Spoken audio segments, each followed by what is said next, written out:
This is your Thanksgiving daily delivery. I am Michael Rand. Hope everybody's having a great day, getting some time off, eating whatever it is you want to eat today. Turkey is the way I go, and that's just my preference. Plenty of potatoes as well, lots of good desserts.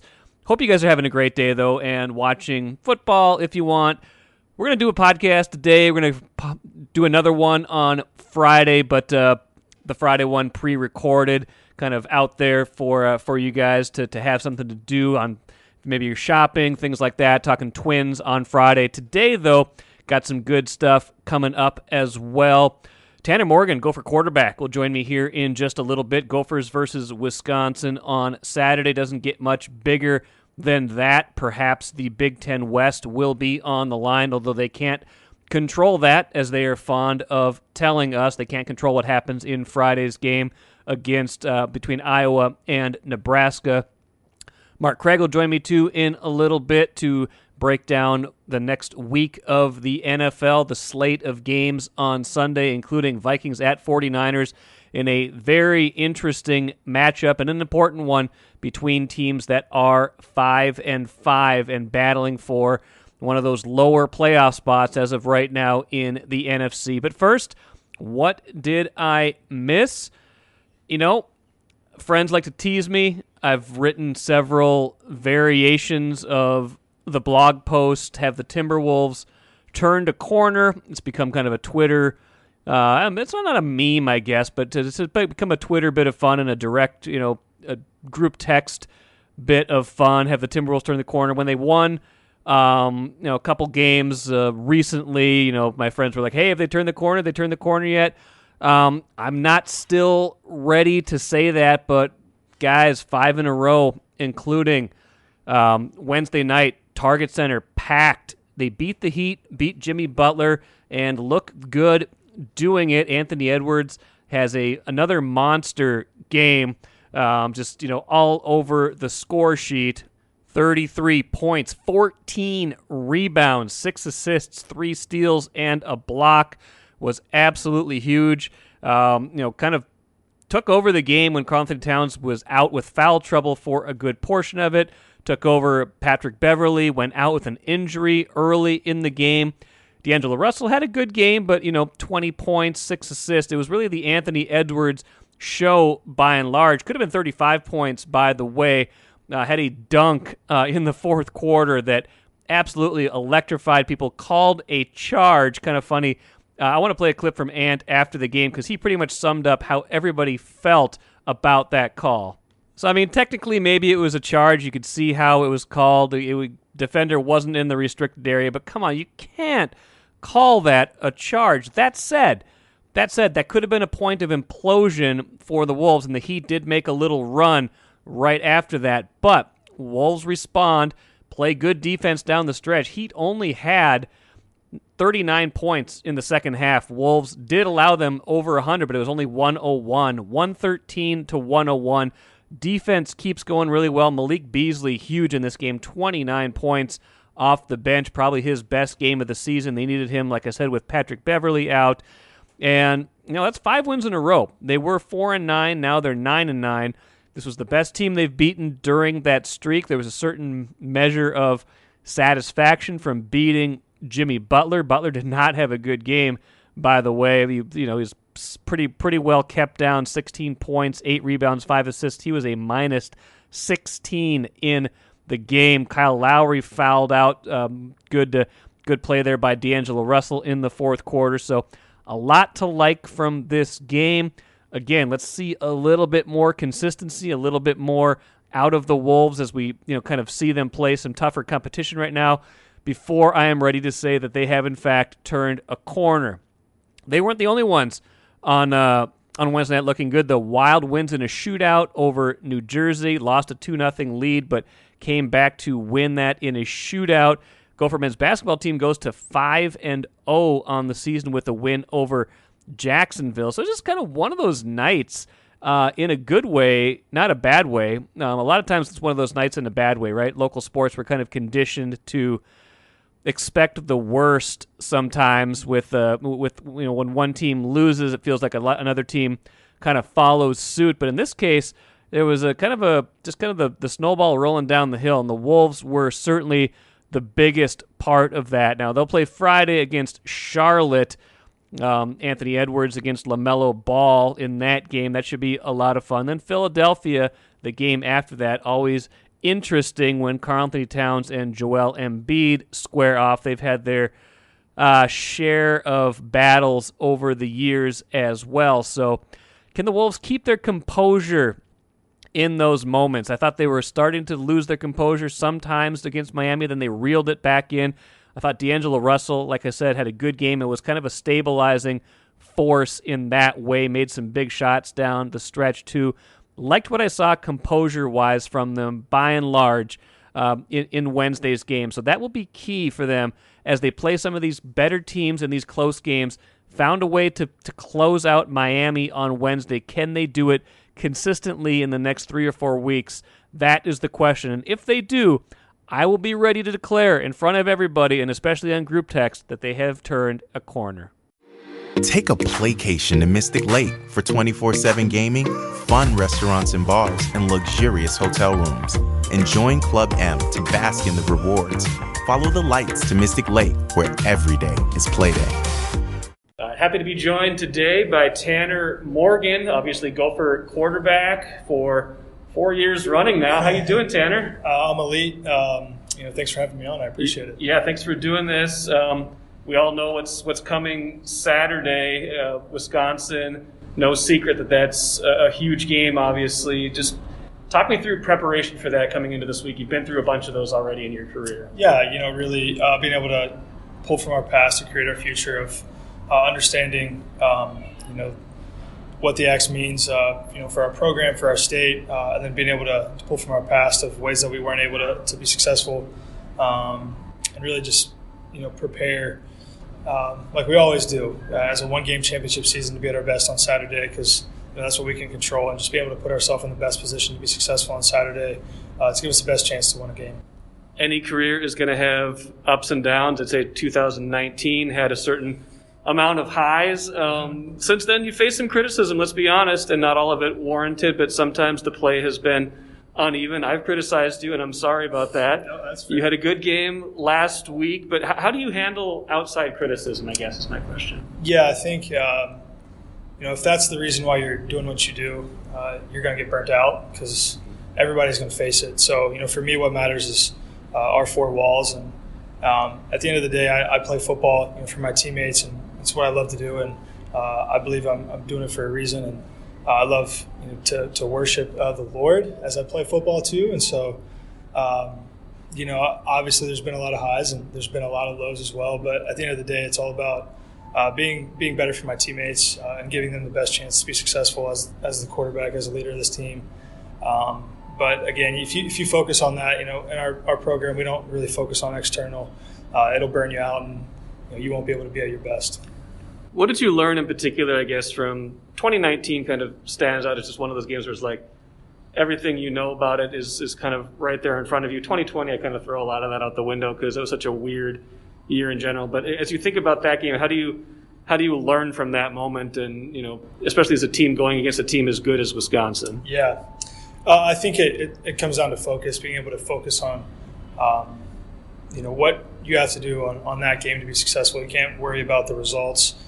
Just worry about, focus on what you can do to be successful, and then responding from whatever happens in the game. I think it's a huge learning moment. In 2019 we were close, but we couldn't get the job done. So being able to learn from that and understand how we can, change our best from that moment and give ourselves a better chance to be successful. I say it all the time, but there's no guarantees in this game, but you can give yourself, the best chance. And so for us, learning from that, being able to be emotionally, physically, and spiritually at our best this Saturday is what we have to pull from our past from. A couple more things for you, Tanner. Appreciate the time. I heard you talking a couple minutes ago in the group setting about you can't worry about what happens with Iowa and Nebraska on Friday. That said, even as you're preparing, are you going to peek at the score? Are you going to know at least, I would imagine at some point, what's at stake on Saturday? Yeah, I'm sure Coach will address it. We're in our Friday routine, so I'm not sure, we'll really know what's going on. To be honest with you, we'll be in meetings and being able to prepare. But at the end of the day, we're playing against Wisconsin, an elite team, for one of the best rivalry games in college football, for one of the best rivalry trophies in college football, and so that's what we have to do. Our best chance, do a good job of is be prepared for that game, no matter what happens. Because again, it's outside of our control, but we can control our preparation for this Saturday. Have you allowed yourself to reflect on kind of the big picture of just the span of time, and here you are, and this is going out and playing here, and at Huntington Bank Stadium for what could be your last game? Mm-hmm. Yeah, I mean, I think I'm just very grateful for one, Coach Fleck bringing me here in 2017, and for always believing in me, always sticking by my side, and grateful for this university and the state. I don't really know what when I was a 16-year-old sophomore or junior. Minnesota wasn't necessarily something I was thinking of, but this is home now. I love being here. I love this state, and I love being able to play for the University of Minnesota Golden Gophers, and it's really a dream come true for me, and it's what I love to do, and I'm grateful for every opportunity I've ever gotten. What would it mean to go hold that axe on Saturday then? Yeah, it would mean everything. It's to have the axe back would mean a lot for our state, for our program, and so we're excited to have a chance to go make that happen. Thanks, Tanner. Appreciate it. Yeah, thank you very much. Appreciate you. Enjoyed catching up with Tanner Morgan. He, statistically, he's one of the best quarterbacks in Gopher football history. Leads them in wins as far as recorded history goes for quarterbacks. He's number one in completion percentage. He's thrown for a bunch of yards. He's accomplished in a lot of ways 25 wins. Like I said, I mean, for all that he's done, he probably takes a little bit too much criticism. Maybe the 2019 season set us up a little bit for unrealistic expectations. And, when he didn't have Tyler Johnson, didn't have Rashad Bateman, things weren't quite as good for him, going forward. But he still gives them probably the best chance to win on Saturday. And if he can win that game, the opinion of him will surely be a lot different than it has been for parts of this season. It's NFL Picks time with Mark Craig. An interesting slate of games this week. Mark, just kind of looking it over. And, honestly, one of the most interesting games, not just because it's the one that people here care the most about, but 5-5 Vikings against 5-5 49ers. Probably need to start there. We usually do with the Vikings anyway, but, a game with a lot of playoff implications, just as you think about sorting out the bottom of the NFC playoff picture and tiebreakers and NFC conference record, things like that. Like, the winner of this game is going to feel pretty good about the setup for the rest of the way, and the loser of this game is going to have, they're not going to feel terrible about themselves, but they know they're going to have some work to do going forward. Yeah, I think it's also an interesting game in how they both got to 5-5. They've both won their last two games. They both beat a good division rival to do that. I mean, the 49ers crushed the Rams in prime time to win their fourth game, and then they slapped around the Jaguars last week. And then the Vikings, what the Vikings did to the Packers was pretty impressive. And the clock management at the end, it seemed like everything was the offense, the defense had the right stops in the right time. The offense took advantage of a terrible red zone Packers defense. It's you'd like to see the Vikings coming in at full strength, but with their defensive line and the shape it's in, I switched my pick because I had on the Vikings territory podcast, I picked the Vikings because I thought that they would keep the momentum going. But I changed it today because I just don't see there's not enough left of that defensive line to make me think that they can stop a team that had a 13-minute and 5-second drive to open up last week's game. Yeah, I mean, at this point, we know the Everson Griffin situation had a peaceful resolution to it on Wednesday. But, as we think about Sunday's game, in particular, the interior of that line with, Michael Pierce already being on injured reserve and now Dalvin Tomlinson being on the COVID list, hard to imagine, how they're going to be able to stop the run against a team that's been pretty good at it, and it's been a pretty good ball control team, especially with that like a 20-play drive against Jacksonville the other week that took up almost an entire quarter of the game, right? Yeah, and it was the longest drive in the NFL since 1997 time-wise. They ended up with a field goal, and then the Jaguars go 3 and out after that, and so in like a minute. So it was they're the type of team, and they got an interesting player in Deebo Samuel. He sounds a lot like Percy Harvin, and he's kind of a hybrid. When he runs the ball, he looks like a running back. When he's catching the ball, he looks like a receiver. They're a physical team. They play more fullback than even the Vikings. It's going to be a hard team. I mean, the Vikings I liked some of their depth on defense. I mean, Sheldon Richardson is a starting caliber player. Armand Watts is a really good backup. I like Kenny Willekes, the the extended one and only extended time we saw him play.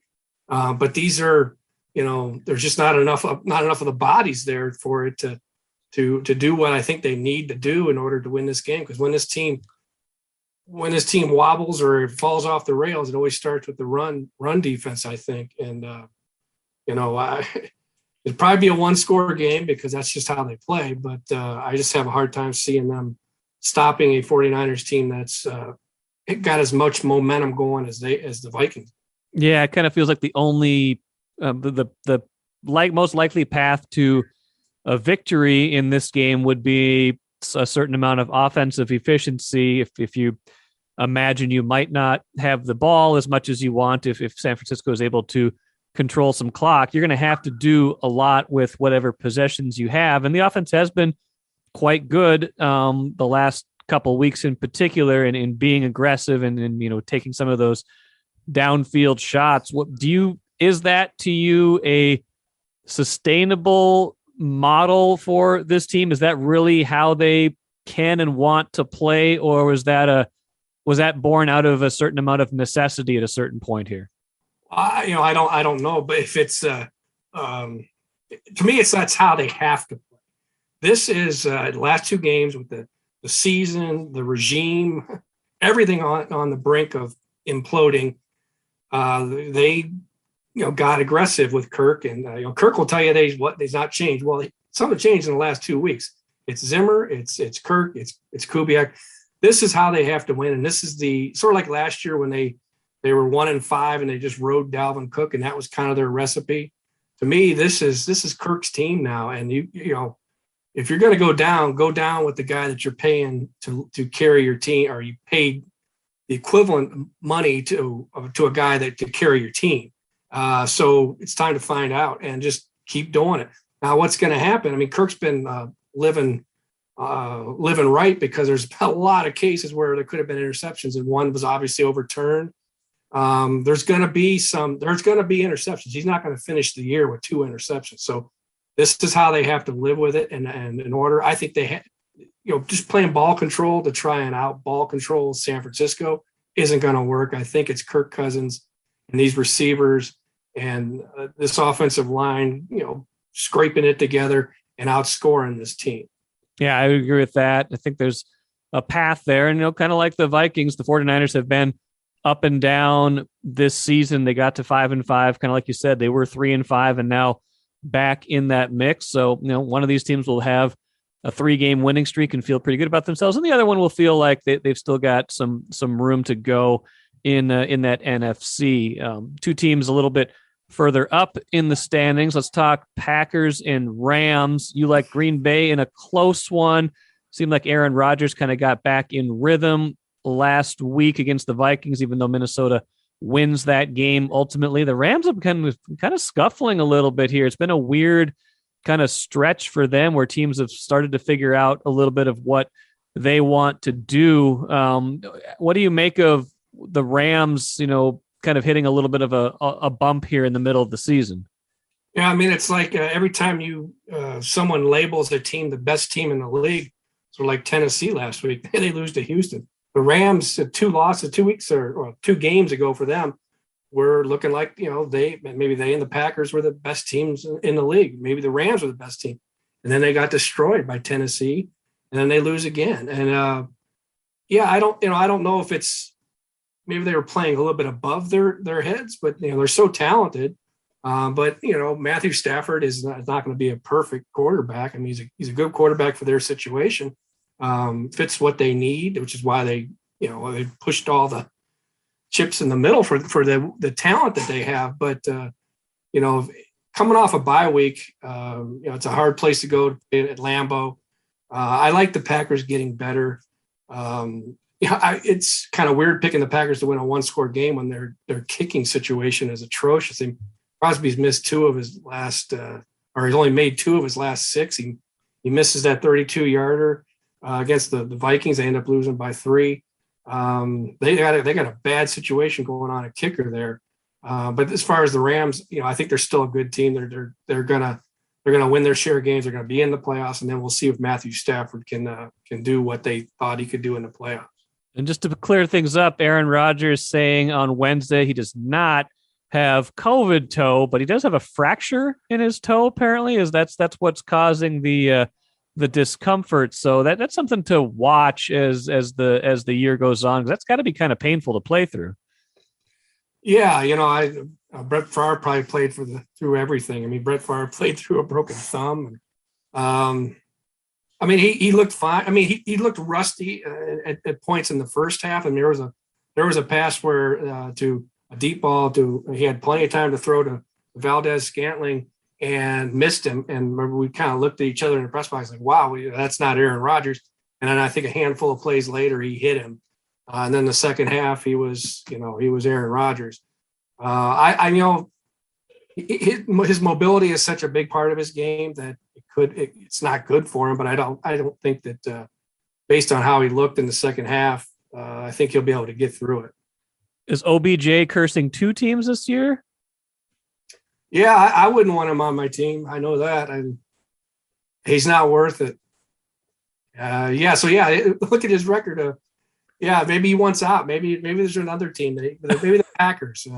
He'll go against Justin Jefferson's directive of not going to the Packers because although the Packers just lost, so he'll have to go to New England because they're New England 5-game winning streak. So he'll just go from whoever has the longest winning streak.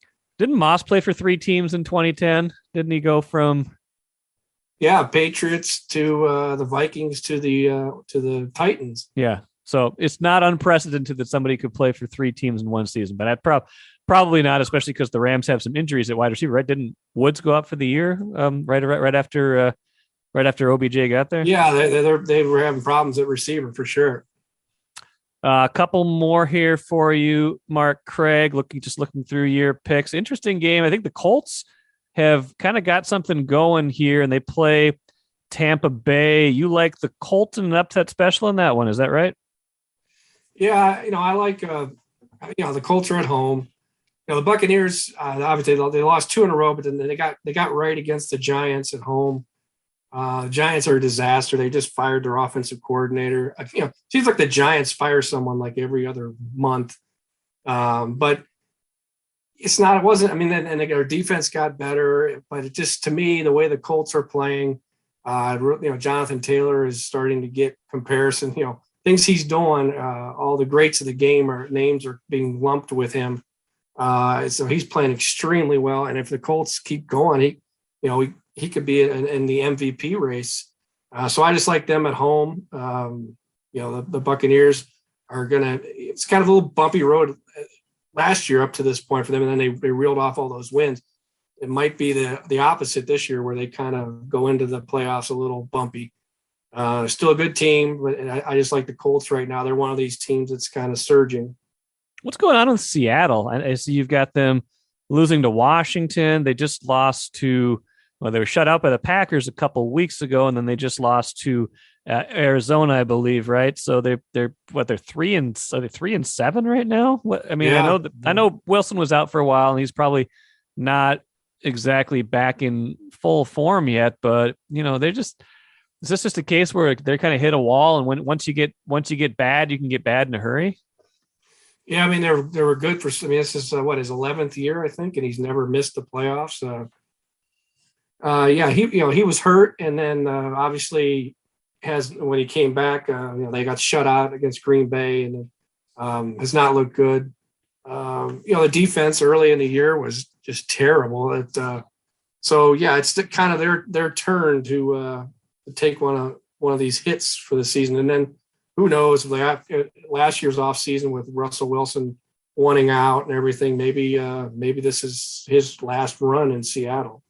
Yeah, it could be. Well, it's a good weekend of games, bunch of games Thursday as well. Hope everybody enjoys watching the Thanksgiving Day festivities, although they have to start with Bears-Lions, right? That's not going to be fun. Bears-Lions, and going into that game, the Lions actually had a better record than the Bears in the last 5 games. Because the Lions tied one? 0-4-1 versus 0-5. Oh, and there's reports that this could be Matt Nagy's last game, too. So this is that could be an interesting environment. Maybe this is where Detroit gets their first win. Well, if I'm the Vikings fans, anything to do with Purple Nation, I would want the Lions to win this game, because that you don't want the 0-10-1 Lions facing the Vikings on December 5th, because I've been here long enough, 22 years now, to know the Minnesota's luck and history and the scar tissue that you people suffer through. So I would not want to be playing the Lions in Detroit. When you almost lost to them, Vikings almost lost to them at home. I wouldn't want any part of that. So they better beat the Bears for the Vikings' sake. I think there's a good chance they do it, even though they haven't won all year. Well, good stuff. Good picks this week. Good luck, and we'll see how that Sunday game turns out. We'll do this again next week. All right, thanks, Michael. Enjoy chatting with Mark Craig as always. With Mark, with that, it comes down to, can the Vikings stay aggressive in this game? Can they keep that mentality going? Because I feel like they've done that by and large, but for the last 2 weeks. But is that really something that's here to stay, or is that something that was a product of necessity?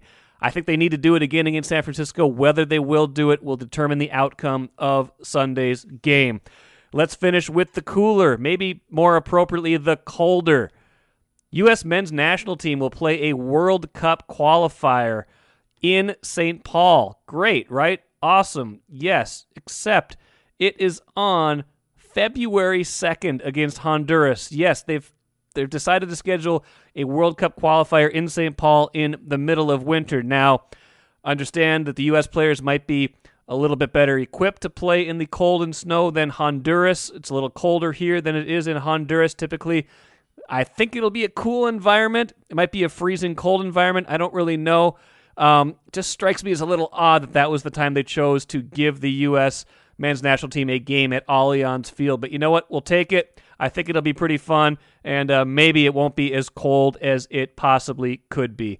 That will do it for today. Thanks for joining me here on the Thanksgiving edition of Daily Delivery. Back at it tomorrow with Phil Miller from the Star Tribune talking Twins and payroll. Enjoy the rest of your day, and I'll see you again tomorrow.